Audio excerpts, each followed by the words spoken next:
Alright, we are back again for another week of Fantasy Football on 5. Last week was our Week 7 recap. This week is our Week 8 recap. If you haven't seen last week's video, please check that below.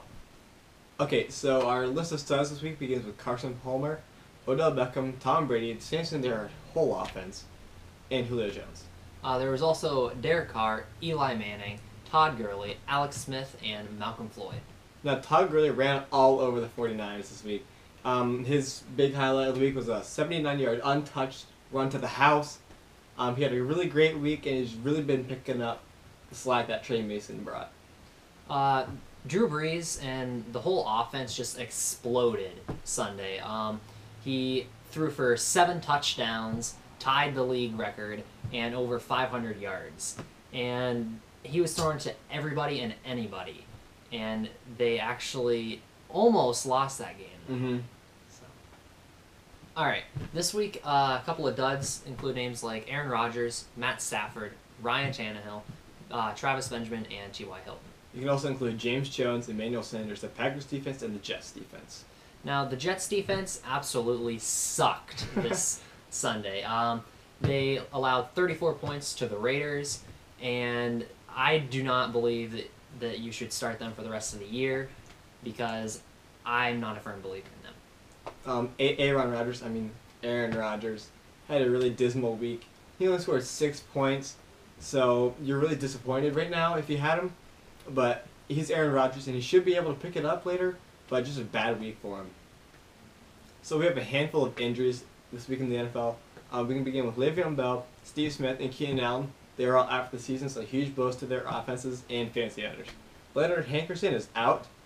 Samuel Watkins, Ronnie Hillman, T.Y. Hilton, Jordan Cameron, Deion Lewis, Julian Edelman, and Willie Snead are all questionable. Ruben Randall, Deshaun Jackson, Brandon Marshall, Anquan Bolden, Austin Severian-Jenkins, and Ryan Fitzpatrick, as well as Ryan Matthews and Antonio Gates are all questionable. Matt Forte is doubtful, and Kendall Wright is out. Alright, some news this week in the NFL. The 49ers trade Vernon Davis and a 7th-round pick to the Broncos for 2 6th-round picks. They also benched Colin Kaepernick in favor for Blaine Gabbert. Titans, they fire Ken Wisenhunt, their head coach, and hire Mike Mularkey as an intern. And what? The Browns are open to trading All-Pro lineman Joe Thomas, which is surprising. The Cowboys released running back Joseph Randall, so that means Darren McFadden will take over. The Colts fired offensive coordinator Pep Hamilton and hired Rob Chudzinski.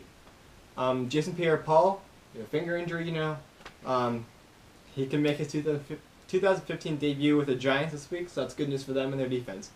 Also, Tony Romo returned to practice, so fantastic news for the Cowboys and owners of Dez Bryant, because he hasn't done anything without him in the weeks that he's been healthy. Okay, so some waiver wire pickups that you should consider. Darren McFadden, D'Angelo Williams, Malcolm Floyd, Ronnie Hillman, and Willie Snead. D'Angelo Williams will be taking over for Le'Veon Bell because he tore his MCL and he'll be out for the season. He did really, really well the first 2 weeks Bell was out with his suspension. So if he's out there in your league, you have to get him. There's also Darren McFadden, who had a really good week with the Cowboys, and this is the 2nd week in a row. He's assumed the starting job and will keep it for the rest of the season, most likely, which is pretty good if you have him on your team. The teams on a bye include the Texans, the Cardinals, the Seahawks, and the Chiefs. So if they're in your lineup, do yourself a favor and take them out. Alright, this is Fantasy Football in 5. We deliver all your fantasies in 5 minutes or less because who wouldn't want to watch a 30-minute video on this topic? Amen. This is the Week 8 recap. Thank you for watching. Next week will be Week 9, so stay tuned for that and don't forget to subscribe. Our fantasy team lost for the 3rd week in a row. Couldn't help ourselves though because we scored over 100 points yet again, and it just was our luck that we played against Drew Brees, who had 7 touchdowns. We were 3-5, but still alive in the playoffs.